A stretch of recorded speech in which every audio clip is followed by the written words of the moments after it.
My name is Walter Monroe. I am 76 years old, and until recently, I lived alone in the same red brick house in suburban Atlanta where my wife and I raised our son and spent nearly 50 years together. The neighborhood has changed over time. Old neighbors moved out, younger families moved in, trees grew taller, sidewalks cracked. But I stayed. I stayed because I had nowhere else to go, and because I couldn't bring myself to leave the place where every wall still whispered her name.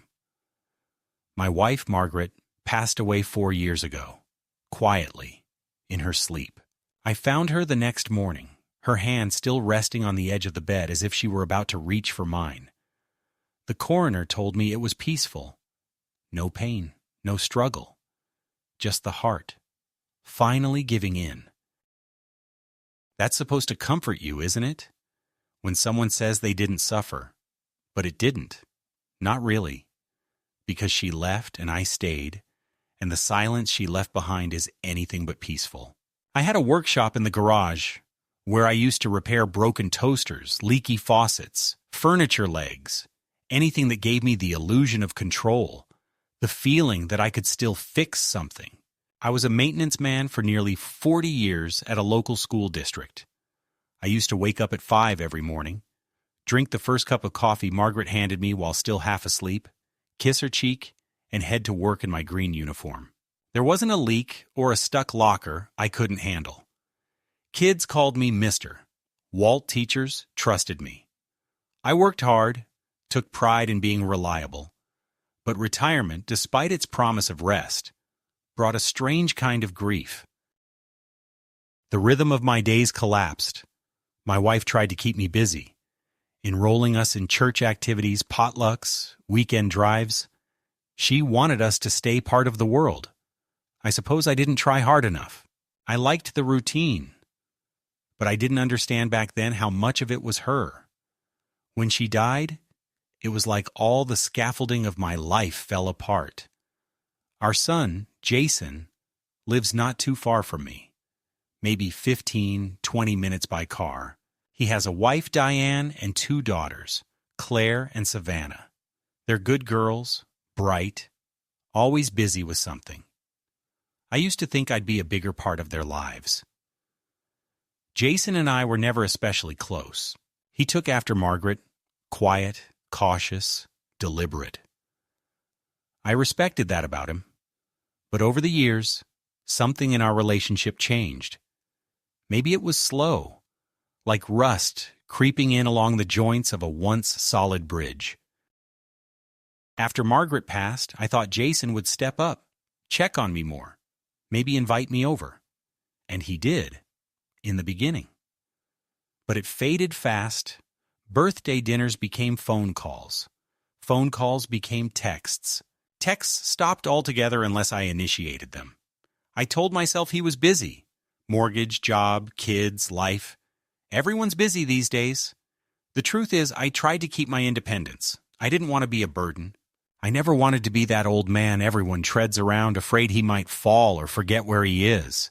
So I kept doing my grocery shopping on Tuesdays, picked up prescriptions at the same corner pharmacy where Margaret used to send me, and made myself simple meals: toast, eggs, soup from a can. I managed. Or at least, I told myself I did.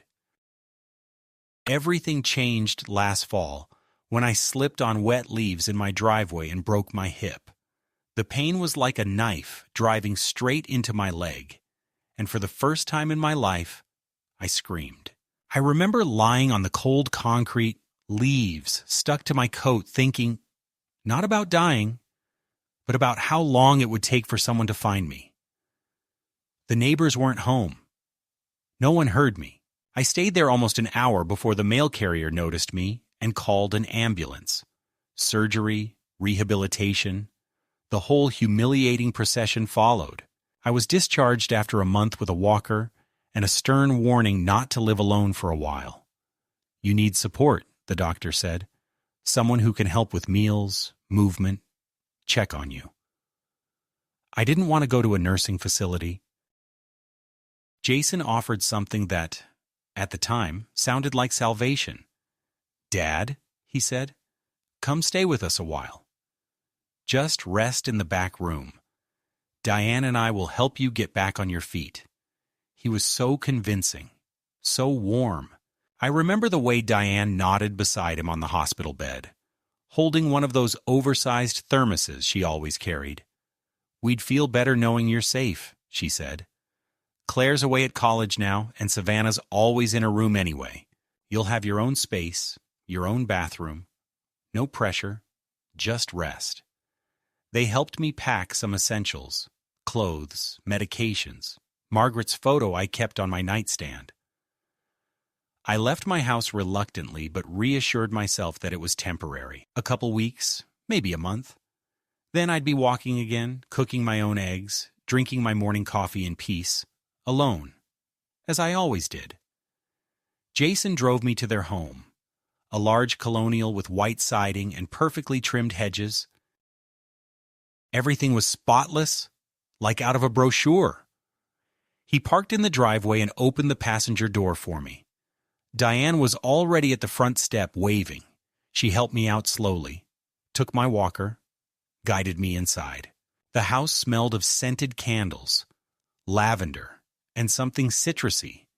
Their dog, Baxter, barked once but didn't approach. "This way," Jason said, leading me down the hallway past the kitchen and dining room to a small room at the back of the house. It had a twin bed, a narrow dresser, and a single window with blinds pulled halfway down. "It's not much, but it's yours," he said. I thanked them both. I was grateful. Truly. They carried in my things, helped me settle. That night, Diane made lasagna. Jason helped me to the dining table, and we ate together like a real family. I smiled, thinking, maybe this won't be so bad. I didn't know then how quickly warmth could curdle. I didn't know that the room they offered me so kindly would become more like a holding cell. I didn't know how fast a son's kindness could turn into something colder, quieter, more calculated. I didn't know I had just handed over my autonomy to people who no longer saw me as a man, but as something else. A liability, an inconvenience, maybe even an opportunity. I didn't know any of it then. I thought I was healing. I thought I was safe. I thought I was home. But I was wrong, and I would soon discover just how wrong I was. The first few days at Jason's house were filled with the kind of cautious optimism that clings to the early stages of any change. Diane made breakfast, soft scrambled eggs, toast without butter, tea instead of coffee. She insisted on helping me dress, though I could manage it myself, albeit slowly. Jason set up a television in the corner of the back room, tuned to the local news by default, and left the remote on the nightstand beside Margaret's framed photo. At night, he brought me a small bell and said, "Ring this if you need anything." The gesture struck me as tender, even a little old-fashioned, and for a brief moment, I felt taken care of. I didn't ring the bell. I didn't want to trouble them. I told myself this was temporary. I told myself that this was family. They said the back room was the best place for me. Quiet, away from the bustle of the kitchen, with fewer stairs and close access to the bathroom. It made sense.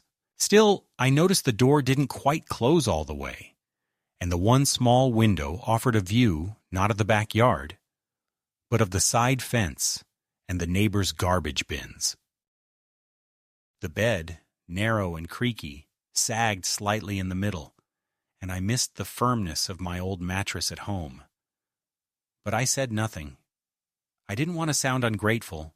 I reminded myself that Jason and Diane were doing me a favor, opening their home during what they believed to be a vulnerable moment in my life. I told myself to be patient.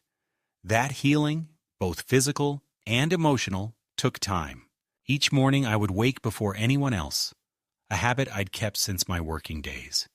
I'd sit upright, stretch my arms, and listen to the silence of the house. I expected to hear the clatter of pans, Diane humming in the kitchen, Jason moving around upstairs. But the silence lingered, broken only by the hum of the refrigerator in the hallway and the occasional bark from Baxter outside. One morning, I tried to make my own breakfast, shuffling slowly down the hall with my walker. I found the kitchen empty, the lights off. The pantry door was ajar, but most of the shelves were bare, at least of the things I could eat. No oatmeal, no bananas, just protein shakes, boxed cereals, and almond milk. I managed to toast a slice of bread and make myself a cup of instant coffee from a jar in the corner cabinet. As I sat down at the breakfast table, Diane came down the stairs. Her expression flickered. Something between surprise and disapproval. "Dad, you should have waited," she said. Her tone clipped, but not overtly rude. "I was going to bring your breakfast to you." "I didn't want to trouble anyone," I replied, lifting my mug in what I hoped was a disarming gesture. "Old habits die hard." She nodded, tight-lipped, and said nothing more. From that morning on, the kitchen was always locked when I woke up. A quiet but clear message that breakfast would be served on their terms, not mine. The days began to blur into one another. Jason worked long hours at the insurance firm, sometimes from home, but mostly at the office. Diane was often out. Errands, meetings, yoga classes. Savannah, their younger daughter, kept mostly to her room, earbuds permanently in place, her eyes glued to the glowing screen of a laptop. I saw her only in passing. She never spoke more than a few words, and I could hardly blame her. What could a 17-year-old say to a man who moved slowly, took pills 3 times a day, and asked questions about books no one read anymore? I didn't blame her. I blamed myself for not being someone worth her time. Most of my time was spent in the back room. They had placed a tray table beside the bed, on which sat a rotating selection of meals, soups, microwaved vegetables, the occasional overcooked chicken breast. Diane left the meals silently, with no small talk or checking in. Sometimes she forgot entirely, and I would go to bed with the metallic taste of multivitamins and tap water instead of dinner. I didn't complain. I didn't want to be sent away. I'd heard too many stories about old men in state facilities who never saw a familiar face again. I reminded myself that this was family, even if it no longer felt like it. One afternoon, Jason came into the room holding a sheaf of papers. He stood by the door, didn't sit. "Dad," he said, "I've been thinking. It might be helpful to organize some of your accounts, just in case anything happens. We could put me as a co-signer on your main checking, maybe consolidate the smaller accounts. You'd still have access, of course. It's just easier this way." I looked up at him, surprised. There was a strange tightness in his voice, a practiced lightness I didn't trust. "I appreciate the thought," I said, "but I'm still managing things myself. I might move slowly, but my head works just fine." He smiled, a rehearsed, placating thing, and said, Of course. Just offering." He left the room with the papers still in hand. That night, I stayed awake long after the house had gone quiet. I stared at the ceiling and remembered how Margaret once told me, during an argument about wills and planning, the minute people think you can't manage your own affairs, they stop seeing you as a person. I hadn't understood her then. Now, lying alone in that back room, I understood perfectly. The next morning, I discovered that my wallet was missing. I kept it in the top drawer of the dresser, under my clean socks. I checked the drawer 3 times, pulled out every pair of socks, opened every pocket of the clothes I hadn't worn since arriving. Nothing. I hobbled slowly into the hallway and called for Diane. She appeared at the top of the stairs, frowning. "My wallet's gone," I said. "It was in the dresser." "Maybe you misplaced it," she replied, not moving. "You know how it is." "Things get shuffled around. I don't shuffle," I said. I haven't been anywhere but this room." She descended the stairs slowly and disappeared into the room. I followed, leaned on the doorframe, and watched as she pulled open the drawer and tossed the socks around carelessly. "Not here," she said after a moment. "We'll keep an eye out." Maybe Savannah borrowed it for school. I'll ask her. I wanted to say that Savannah wouldn't do such a thing, that she barely even acknowledged my existence, but I bit my tongue. The wallet never turned up.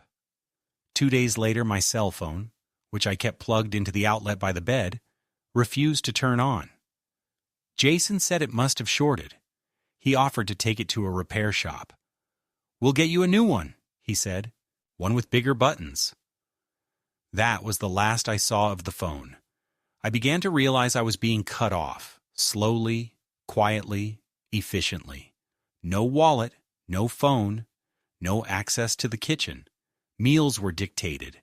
Medication schedules were recited like commands. When I asked for the television remote one evening, Diane handed it to me with a sigh. Like a nurse dealing with a cranky patient, Jason, when he came home, seemed distant, preoccupied. And when he did speak to me, it was always in that same patient tone. "How are we feeling today? Did we sleep okay?" We, as if I were a toddler or a collective project, not a father, not a man. One night, around midnight, I rose to use the bathroom and passed the cracked door of the upstairs study. Jason and Diane were inside, voices low. I heard Diane say, "He won't even notice. He's barely lucid half the time," Jason replied. "I don't know." "He's slower, but he's not stupid." Diane said something I couldn't hear, and then Jason, "We'll wait another week. Then we'll talk to the bank." I froze. My hand clutched the walker tight. I stood there in the dark hallway, the carpeted floor cold against my feet, heart pounding. And in that moment, I understood what Margaret had tried to warn me about. They weren't helping me. They were preparing something. Something I wasn't meant to recover from. Something that began the day I entered that back room. The next week unfolded with a subtle but unmistakable shift in the atmosphere of the house, as though an invisible curtain had been drawn between me and the rest of the family. There was no single event to point to, no shouting match, no confrontation, but the tone of everything changed. Breakfast, once delivered with a mild smile, now came late or not at all. Diane stopped knocking before entering the back room. She'd simply push open the door and announce, "Time for your pills," while placing the small plastic cup on the tray table and walking out without waiting for a word in return. Jason, when he was home, barely spoke to me. He passed through the hallway with a distracted nod, muttering something about conference calls or deadlines. Savannah disappeared entirely. Whether she was avoiding me or simply too busy with her life, I didn't know. I no longer asked. The room began to feel smaller, as if the walls were pressing in, stealing not just space, but dignity. I hadn't left the property in over 2 weeks. My only view of the world came through that narrow window, where I watched the neighbors' trash bins come and go. The same squirrels chase each other across the fence, the occasional Amazon truck idle and hiss. I asked Jason once, casually, politely, if I might get out for some fresh air. He paused, standing in the doorway, arms crossed. "It's not a good idea, Dad," he said. "You're still healing, and the stairs out back aren't safe. We don't want another fall, do we?" "I could use the front door," I offered. He shook his head. "Diane's been reorganizing the entryway. Too many boxes. Just take it easy, okay? The weather's going to turn soon anyway." I nodded, but I felt something inside me begin to fracture, a small hairline crack running through the old foundation of trust I had tried to preserve. That night, I stared at the ceiling for hours, listening to the quiet murmur of the television in the living room, the clink of glasses, the sounds of laughter that never reached my doorway. I felt like a guest who had long overstayed his welcome, except I had no departure date, no destination, and no key to leave on the counter. A few days later, while Jason and Diane were out, I decided to venture further into the house. I didn't plan it. I just wanted to stretch my legs, feel less like a ghost. I moved slowly with the walker, inch by inch through the hallway. The living room was empty, but something about it felt off, like a stage hastily reset. Several picture frames that once lined the mantel were missing. A large cardboard box sat beneath the window, flaps half closed. I leaned over carefully and peered inside. It was filled with old tools, my tools, the same ones Margaret had given me for birthdays and anniversaries, the same battered toolbox I'd used for decades. The sight of it startled me. I hadn't brought those with me. They had been in the garage of my house. I backed away slowly and moved into the dining room. Another box sat near the corner, this one partially open. Inside, I saw my old radio, a pair of cufflinks I hadn't worn since Margaret's funeral, and a broken watch I'd kept for sentimental reasons. Each item registered as a shock, a new fracture along that same emotional fault line. I stood there for several minutes staring at the box until I heard a car pull into the driveway. Panic gripped me. I returned to the back room as fast as my legs would allow and sat down on the edge of the bed, heart racing. Jason's voice called out. Keys jingled, and footsteps approached. He didn't come into the room. He didn't need to. I knew what I saw. The next morning, I waited until Diane had left to run errands. Jason was in the upstairs study. I tiptoed, yes, even with the walker, back to the living room. The box with my tools was gone. I opened the coat closet. Empty. I moved to the garage door, twisted the knob. It was locked. I checked the front door, dead-bolted. The house was becoming a fortress, and I was not the owner of the keys. 2 days later, I overheard another conversation.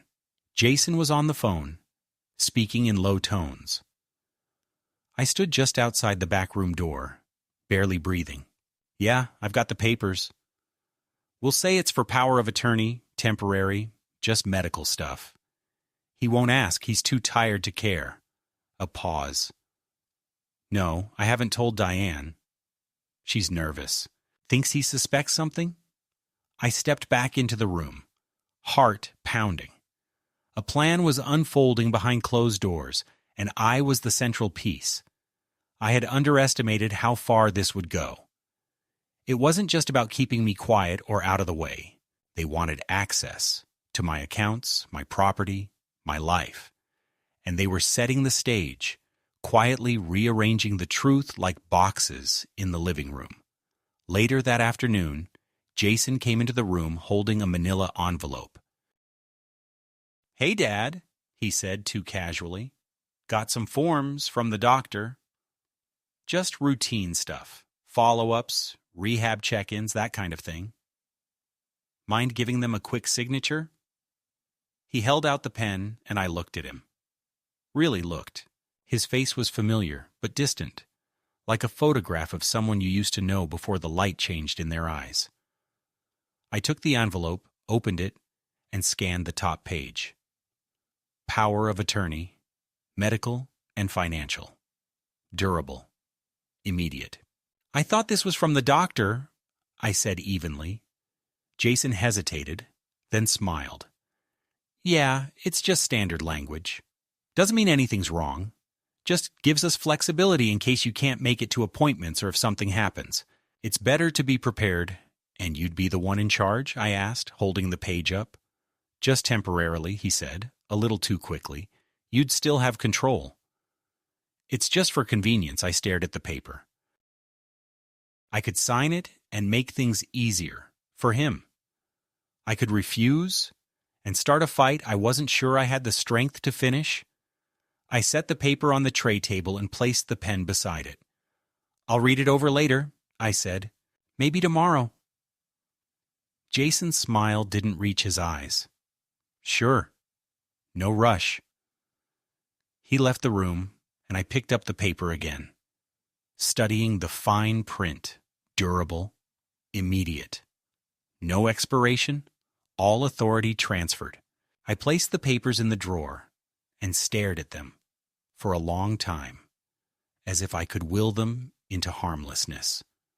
That night Diane brought dinner, something beige and lukewarm, and stood by the door while I took the first bite. Jason said you had some questions about the paperwork, she said, voice neutral. I did. It's just for your protection. We want to help. I nodded slowly, swallowing. Of course.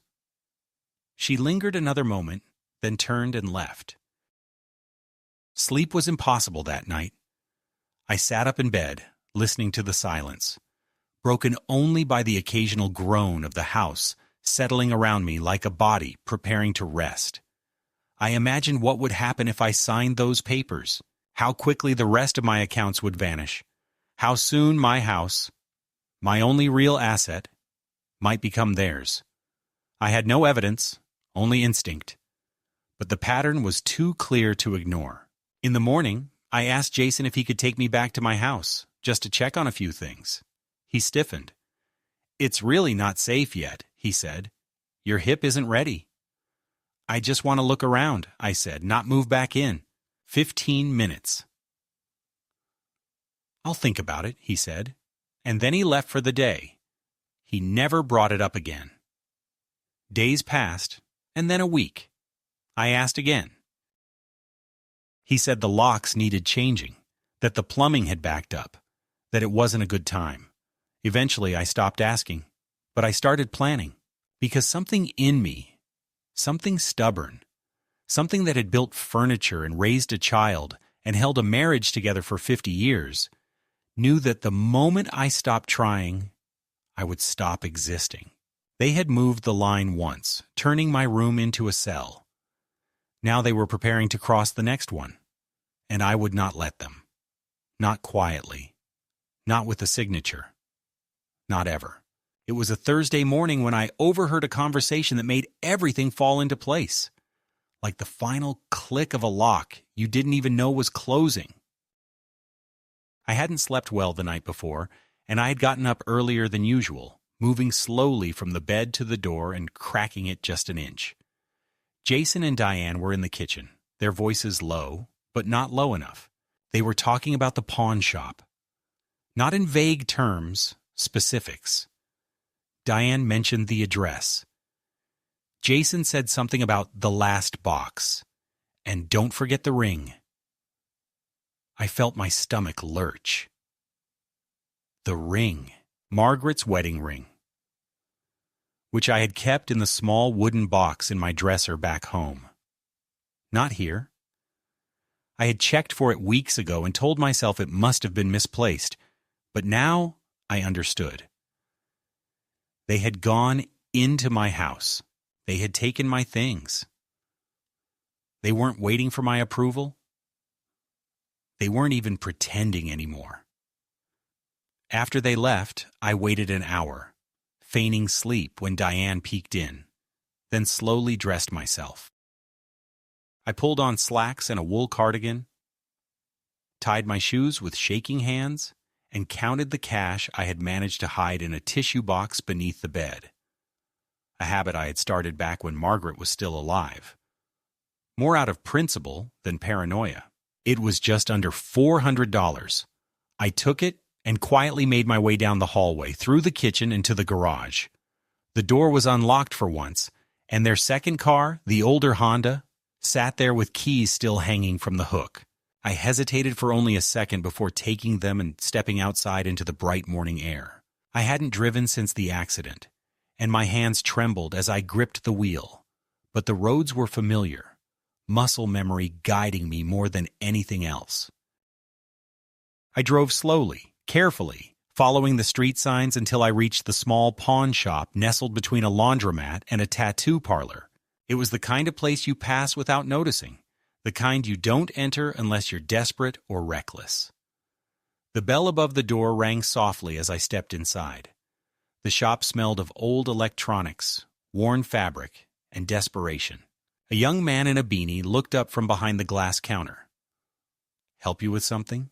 he asked, distracted, barely lifting his eyes. "I'm looking for some items," I said. "A set of woodworking tools, a woman's gold wedding ring, an old radio, possibly pawned in the last 2 weeks by a man named Jason Monroe." He blinked, then straightened up slightly. "You family?" "I'm his father," I said. "And those items were stolen from me." He looked uncertain for a moment, then walked to the back room without a word. When he returned, he was holding a shallow tray. In it was my hammer, my old tape measure with the worn leather strap, Margaret's ring, still in its velvet box, and, God help me, the small photo of us from our 25th anniversary dinner, framed in silver and scuffed at the corners. I felt something in my throat twist painfully. "I thought maybe it was a mistake," the man said quietly. "I mean, he didn't look like he needed the cash. Nice clothes, newer car. Said he was clearing out his father's place after he moved into a facility." I looked at him, the words barely forming. "How much did he get for these?" $350 total, the man said, shrugging. He didn't haggle. Just wanted it done. I pulled out the cash I had brought and handed it over without hesitation. "I want them back." Every piece he nodded, took the money, and began wrapping the items in newspaper. "You want a bag?" I shook my head. "No, I'll carry them." I walked back to the car, my arms full of the past, heart heavy with a grief that didn't come from death, but from betrayal so complete it scraped the bottom of something I didn't know I still had inside me. I sat in the driver's seat and stared ahead for a long time, watching the sunlight shift on the dashboard, feeling the slow tide of rage, grief, and resolve swell within me. They weren't waiting for me to die. They were clearing the space, preparing the narrative. Jason had spoken about me as if I were already gone. A man to be remembered, not included. When I got back to their house, I didn't go inside. I parked down the street and sat in the car for over an hour, thinking. My phone had been gone for weeks, but the car's radio still worked. I tuned it to the oldies station and let the music fill the space around me like armor. Then I drove, not home, not yet, but to the public library, where I could use one of the computers without needing to explain myself. I spent 2 hours online, looking up my accounts, checking balances, searching legal terms, power of attorney, involuntary commitment, guardianship petitions. I didn't know what they were planning, but I knew now that it was bigger than just a few boxes in a pawn shop. They wanted control. They wanted legal leverage. And they wanted it before I realized what was happening. I printed out statements, pulled up the contact for my bank, and found the name of the lawyer Margaret and I had used decades ago to draft our will. He was retired now, but his firm still existed. I made an appointment for the following day. When I returned to the house, I used the side door. Diane was in the kitchen. She looked up, startled. "Where were you?" "Out," I said flatly. "You should have told us." "We were worried." I raised an eyebrow. "Worried enough to pawn my wedding ring?"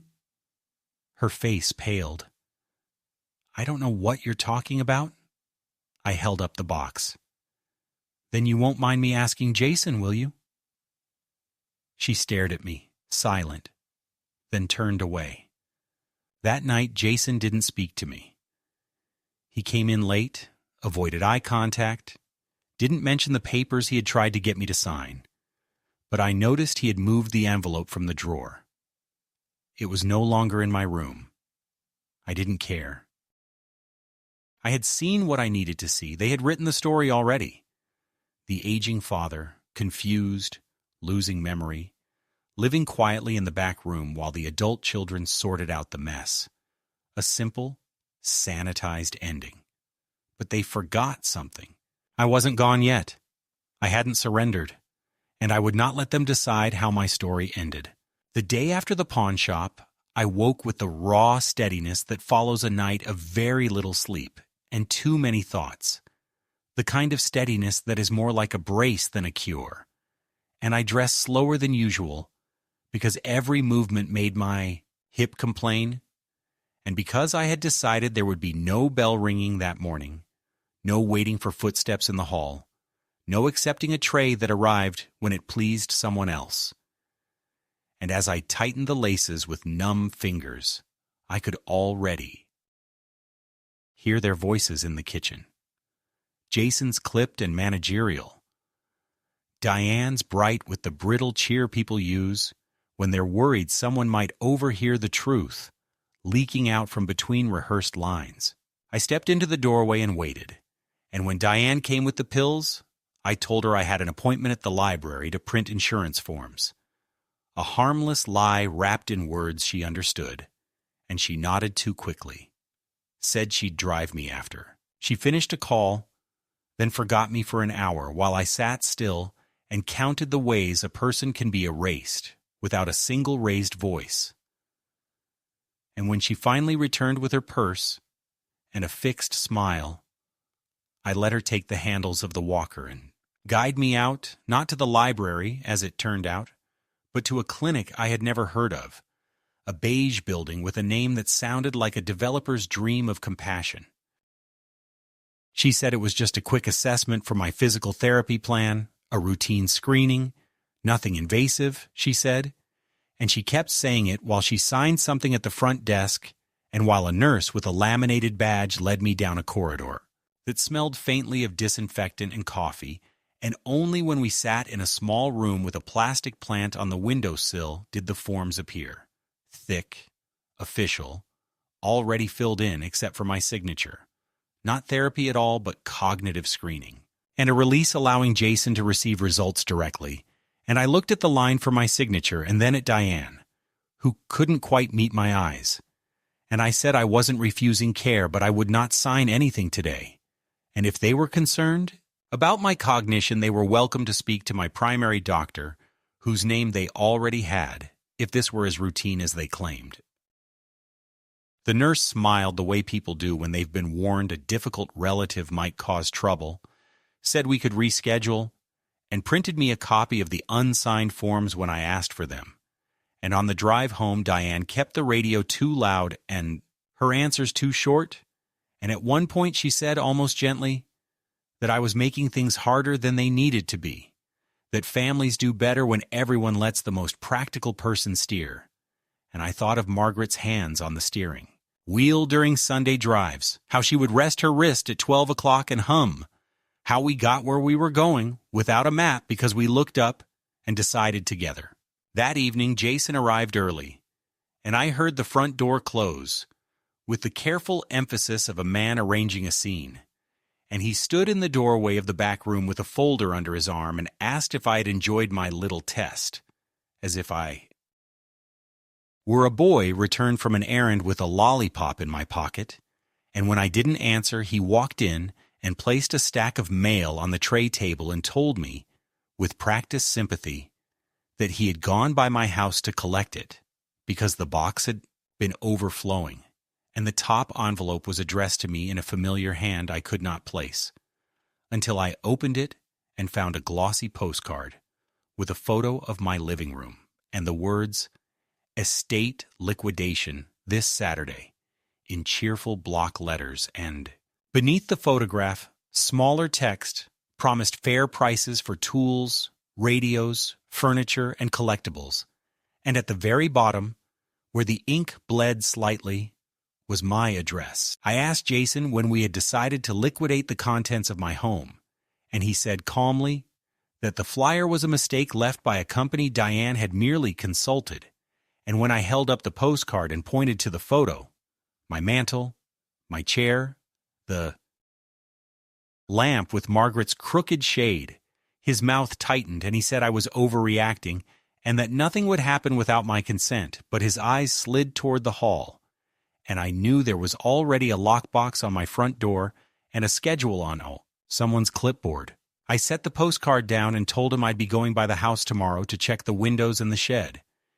And he said that wouldn't be necessary because a contractor had found soft rot under the kitchen sink, and the place wasn't safe. And I asked for the contractor's name, and he said he didn't have it handy, and I said I would wait. And we let the silence do the arithmetic that words refuse to show. The next morning, I didn't wait for a ride because waiting had turned into a kind of permission I was no longer willing to grant. And I called a cab from the landline in the den while Diane watered a plant on the porch. And I stood in the doorway, pretending to enjoy the sun until the car pulled up. And the driver, a middle-aged man with kind eyes and a scar at his brow, helped me with the walker. And when we turned onto my street, I saw the sign before I saw the house. A discreet white rectangle staked into my lawn with a realty logo and a smiling agent's name, and a silver lockbox hanging from the knob as if my front door had been arrested. I asked the driver to wait while I made a slow circuit of the yard, and by the garage, I found a length of blue painter's tape still stuck to the siding where someone had measured for shelving. And through the workshop window, I could see gaps on the pegboard like missing teeth where my chisels and planes had hung. And when I tried the back gate, it opened to reveal a trio of folding tables stacked with boxes labeled in permanent marker: books, kitchen, linens, and on one box, written in a smaller, familiar hand, the words DAD's Photos, which I lifted with both arms against my chest and carried to the cab like contraband. The driver watched me carefully and said nothing until I was belted in. And then he asked softly if I wanted to go to the police. And I said not yet, because I had learned that sometimes you go to the bank first, sometimes you go to a lawyer, and sometimes you stand very still and let the people who want something take one more step, just one, into the light. At the bank, I asked to speak to a manager and said I would wait as long as necessary. And when a woman in a navy blazer invited me into her office, I set the postcard and the unsigned clinic forms and my driver's license on her desk, and I told her, in a voice that shook only once, that my card had gone missing, that my mail was being intercepted, that there might be attempts to add names to my accounts or to request balances by phone, and she tipped her head and asked if I wanted to place a verbal password and restrict all third-party access, and I said yes.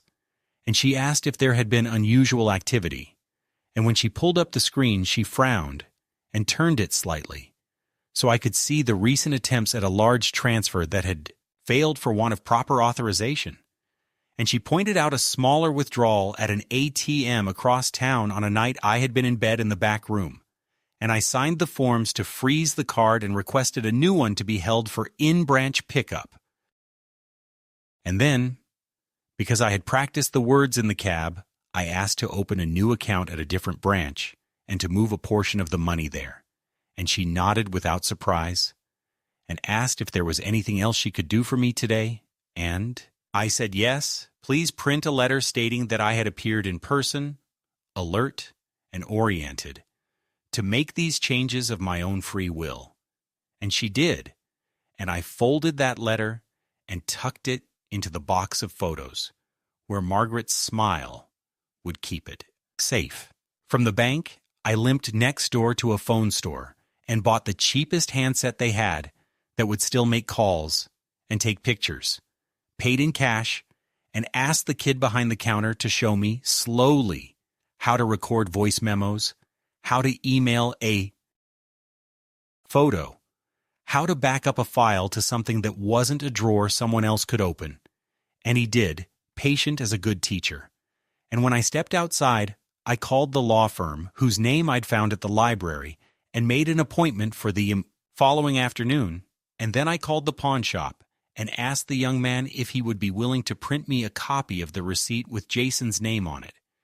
And he said he wasn't supposed to, but he had a father too, and he would see what he could do. I sat on a bench and looked through the box of photos, and I found one of Jason at 12 holding the bluegill he caught at the lake, grinning as if nothing in the world had ever been as simple as that fish. and I let myself feel the ache of it, without letting that ache change my mind. When I returned to the house that evening, the air had the tinny taste of a storm not yet arrived, and Jason was waiting at the kitchen table with a man I didn't know, mid-30s, neat beard, expensive watch, a legal pad in front of him, and a pen. He clicked once as if to signal that we were now beginning, and he introduced himself as a family services consultant who helped coordinate care plans and paperwork for seniors navigating transitions. And he said the word transition as if it were a soft couch you fall into when you're tired. And he asked if we could all agree that safety was our shared priority. And I said safety was a fine word when it wasn't used as a mask for ownership. And he blinked politely and kept his smile in place. And Jason said this was getting out of hand, that I had left the house without telling anyone and had upset Diane, and that this wasn't sustainable. And the consultant slid a new set of documents toward me. Not power of attorney this time, but a voluntary admission form to a short-term memory care residence, where, he assured me, I would have more freedom, more socialization, more everything. And I said I would not be signing anything tonight. And the consultant nodded, as if I had chosen an item from a menu, and said that in that case they could schedule an evaluation by a clinician who could determine capacity. And there it was, set on the table between the salt shaker and the pen. The word they had been circling since the first bell: capacity. The key that would open every drawer they wanted. I asked for a copy of everything he had brought, and he obliged. And as he packed his bag, he said he admired families who stepped up. And Jason walked him to the door with the fixed jaw of a man who believes he has done the responsible thing and been misunderstood by the one person whose understanding he requires. That night they locked the kitchen again, not with a visible latch, but with the quiet choreography of moving things out of reach. And my tray arrived late and light, and the remote had been replaced by one with fewer buttons that did not seem to change the channel no matter how I pressed. And sometime after midnight I heard voices in the hall, and then the murmur of a stranger at the threshold, who identified himself as Officer Miller, here for a wellness check, and he shone a small flashlight toward the ceiling rather than my face, and asked if I knew where I was, and who the president was, and what day it might be. And I answered each question with a patience I did not feel, and asked if he would like to see the letter from the bank manager, stating that I had appeared in person that very day to conduct my own affairs. And he read it, and nodded, and thanked me, and said almost apologetically that they had to respond when family called. And I said I understood, and asked if he had children, and he said 2 boys, and that they were still small, and that he hoped he would do better when they were grown. And I told him I hoped so too, for all our sakes, and he wished me a good night, and left the door a little wider than he'd found it. In the morning, the sky finally broke, and rain came hard enough to blur the fence outside my small window. And while the storm muscled the gutters, I listened to the house move around me, and I made a list in my head of what I had, what I needed, and what I was willing to leave behind.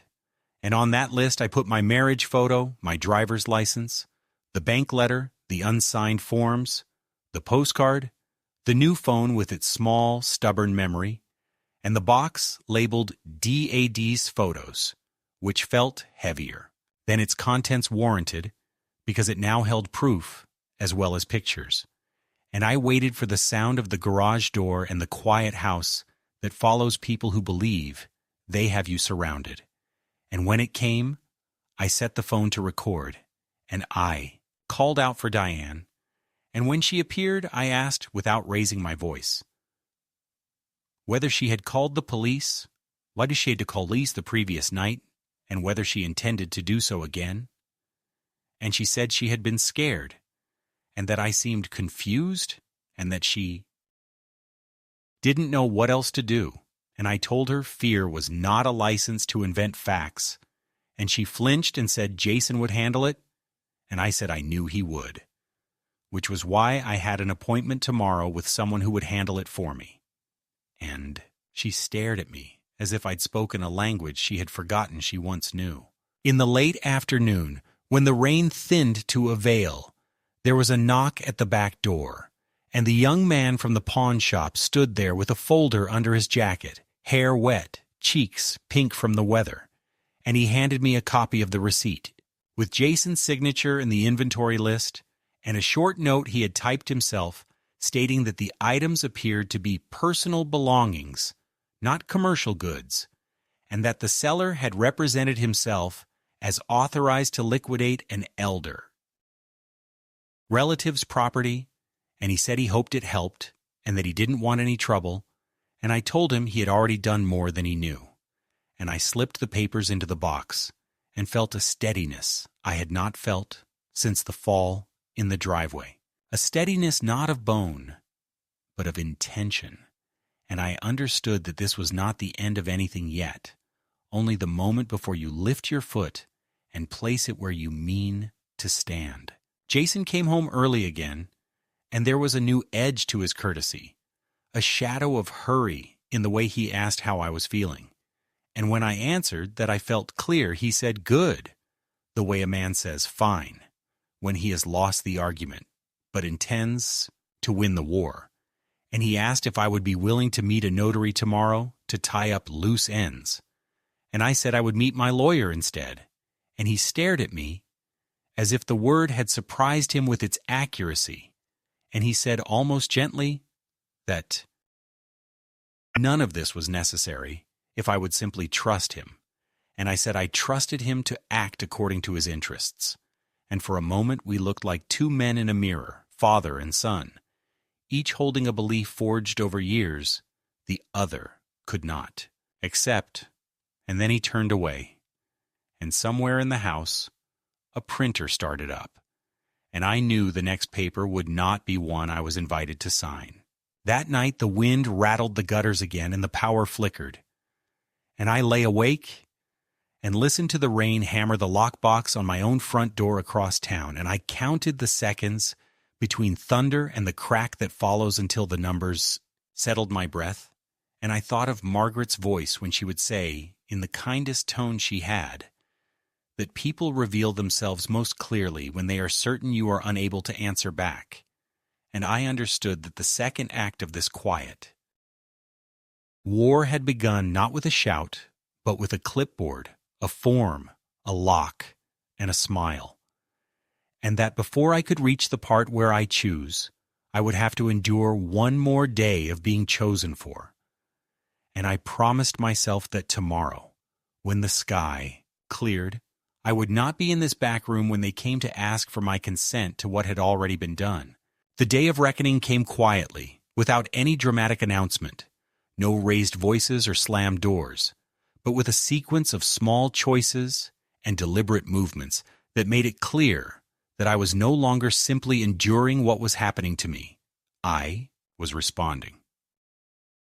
I woke earlier than usual, while the house was still, and I sat for a long while at the narrow window of the back room, looking at the gray light of morning, rehearsing in my head the conversation I knew was inevitable.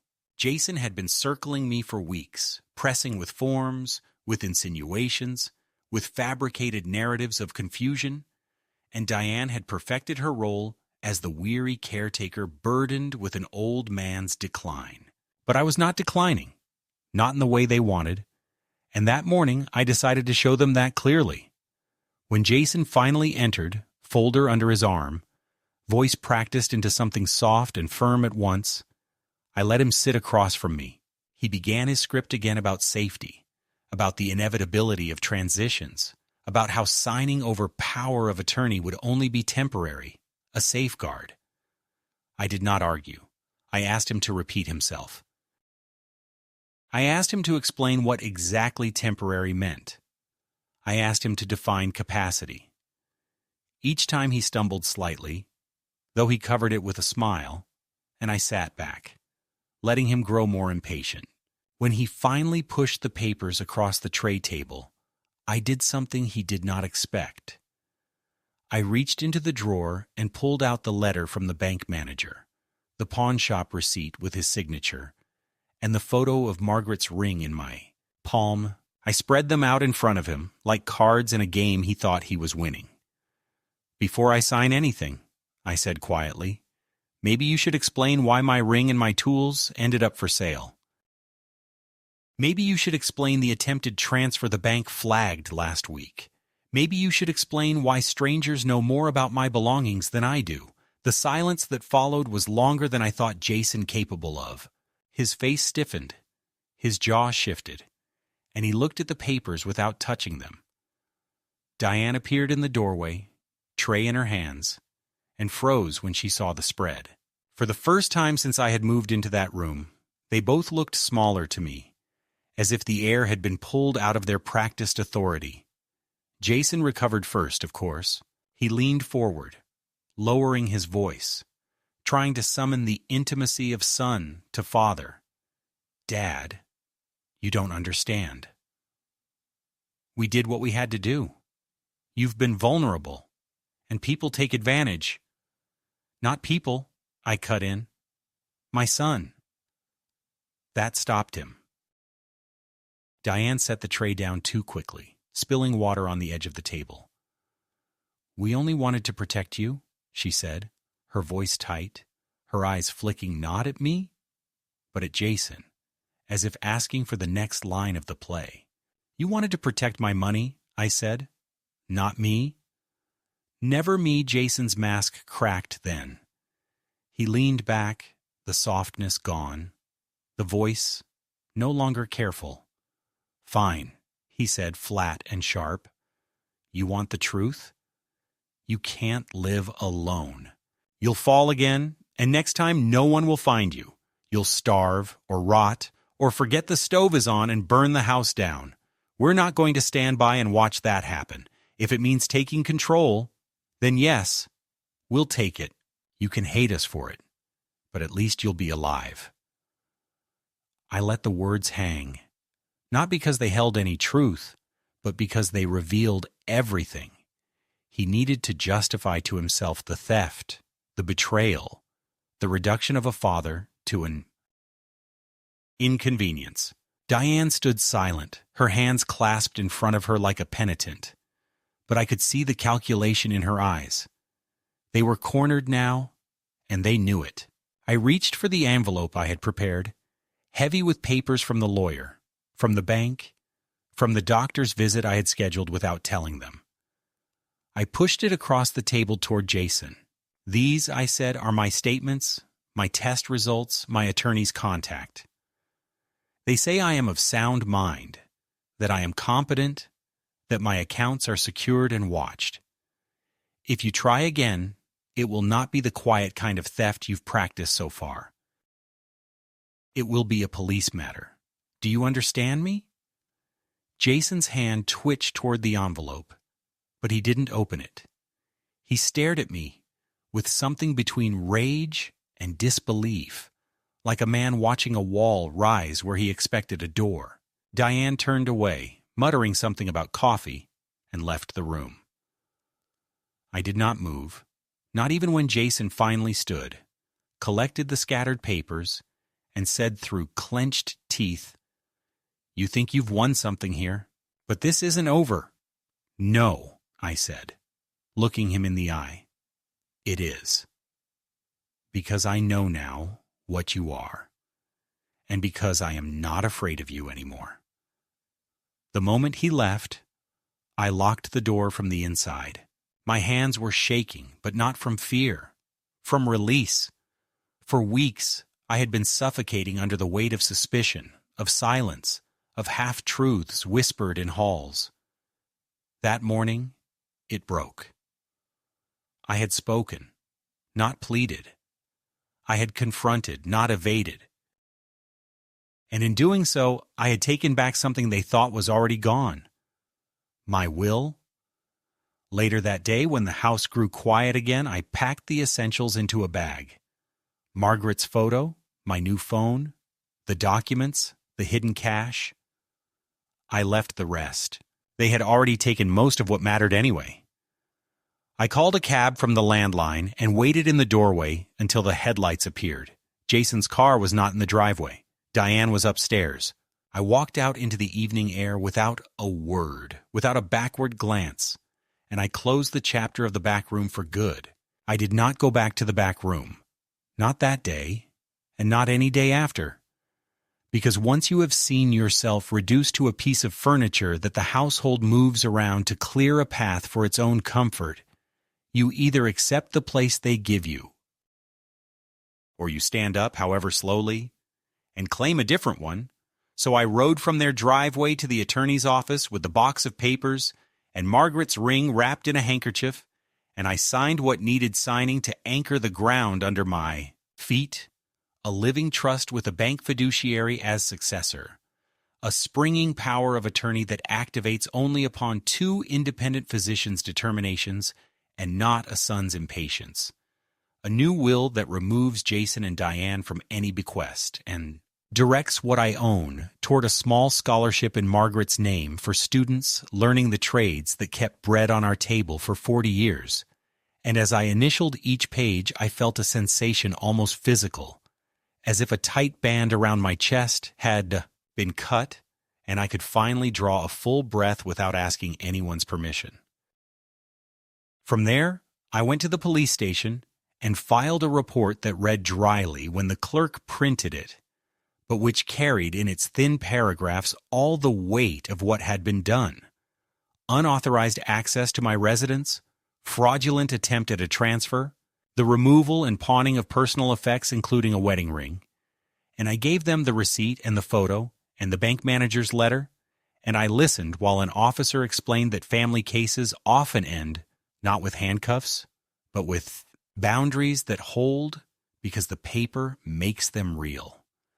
And I said I understood, and that the paper was exactly what I had lacked in the back room, where everything was spoken and nothing was written down, except the parts that would have taken me out of myself. I rented a small apartment in a low brick building that faces east toward a strip of stubborn pines and a cracked basketball court where boys play until the light fails. And the first night there I slept like a man who has walked out of a fever. Not because the bed was better than theirs, or the air was sweeter, but because the door had a lock that clicked under my hand, and the kitchen had no schedule, only a kettle and mugs and a jar of coffee so strong it could wake the dead. And I stood in the middle of that quiet space at 5 in the morning and spoke aloud to Margaret without embarrassment, telling her that the ring was home and that I had been slow to act, but not too late.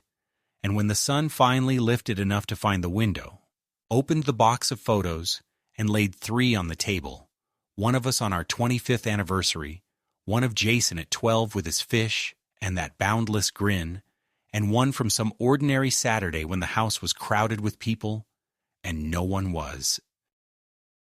Measuring my worth by how silent I could be. Over the next week, I unwound everything that had been wound around me. I called the company whose cheerful postcard had announced an estate sale at a house where the estate still lived and told them to cancel. I changed the locks and left a note for the neighbors with my new number in case a white SUV appeared with a clipboard and a story. I bought back 2 items that had slipped into other hands.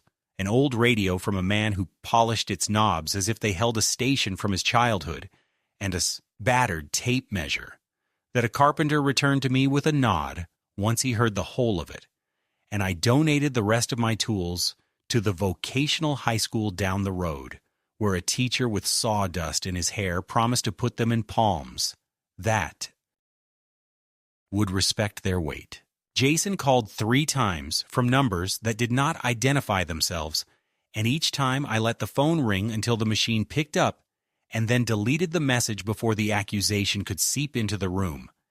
Because there is a particular poison in the kind of sorrow that insists it is love while it empties your drawers, and I had decided that the only antidote was distance measured not just in blocks, but in rules.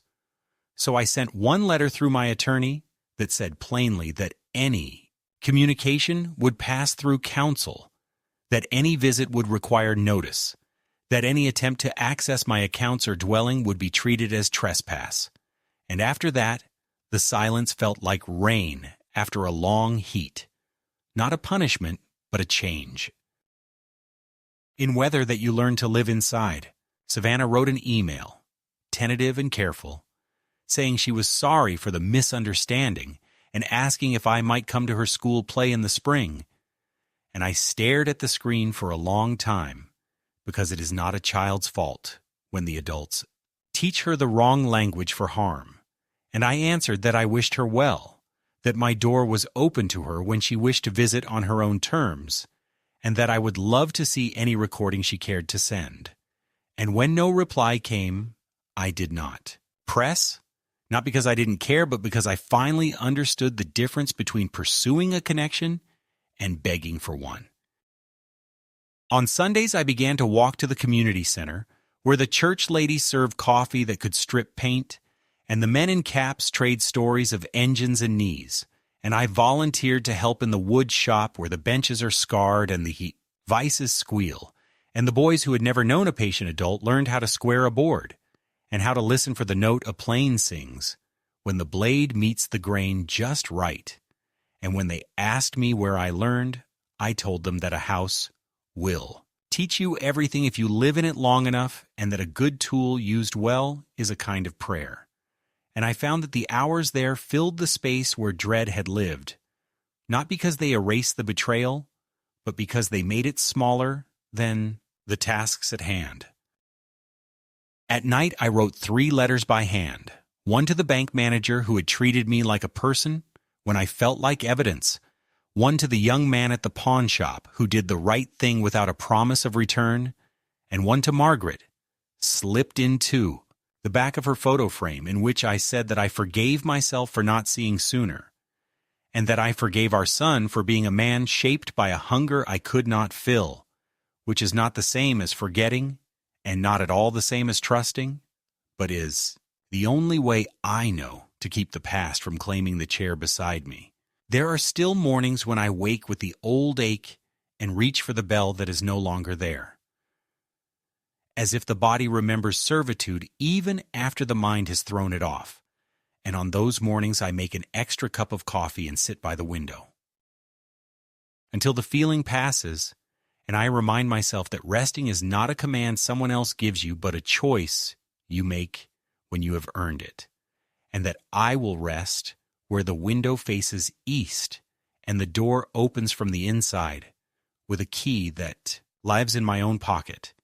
And when I pass the mirror, I make myself look not to inventory the lines time has carved, but to recognize the man who stepped out of a story he did not write. They told me, with their careful voices and their tired smiles, to just rest in the back room. And when I found my belongings at their pawn shop, I understood that they had already set the price of my dignity, and that the only person who could raise it was me. So I paid with the currency I had left: stubbornness, signatures, and the refusal to disappear. And now, when the knock comes at my door, it is a neighbor with a jar of jam, a boy with a crooked picture frame to fix, or no one at all, just the wind testing the latch and finding it sure,